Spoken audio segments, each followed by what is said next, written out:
అంటే మొత్తం 13 ఏళ్లుగా 7 జడ్జిలు ఇందులో మారారు.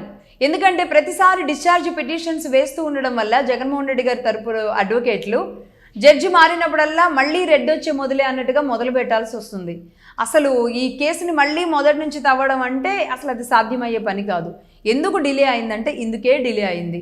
డిశ్చార్జ్ పిటిషన్లు వేస్తూ ఉన్నారు, జడ్జిలు మారుతూ ఉన్నారు, దట్టు ముఖ్యమంత్రిగా ఆయన 5 ఏళ్ల పాటు ఉన్నారు.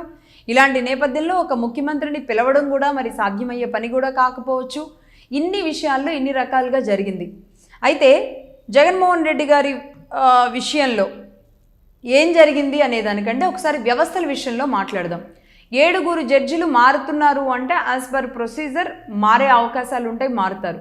కానీ వ్యవస్థలు డే 1 నుంచి జగన్మోహన్ రెడ్డి గారిని అరెస్ట్ చేసినప్పటి నుంచి ఇప్పటి వరకు మరి ఇన్ని కేసులు నమోదైన ఒక నిందితుని 16 నెలల పాటు జైల్లో పెట్టినప్పుడు ఆ జైల్లో పెట్టిన వ్యక్తిని ఒక వ్యక్తిగత హాజరు మినహాయింపు ఇచ్చుకుంటూ మరి ఎలా వెళుతున్నారు అనేది అర్థం కాని పరిస్థితి. అంటే చూసే వాళ్ళందరికీ వ్యవస్థలని చాలా ఈజీగా మ్యానిపులేట్ చేయొచ్చు. చేయాలంటే ఏముండాలి? అధికారం ఉండాలి. అధికారం ఉండాలి అంటే డబ్బు ఉండాలి. డబ్బు ఉండాలంటే అధికారం ఉండాలి. అధికారం ఉండాలంటే డబ్బు ఉండాలి.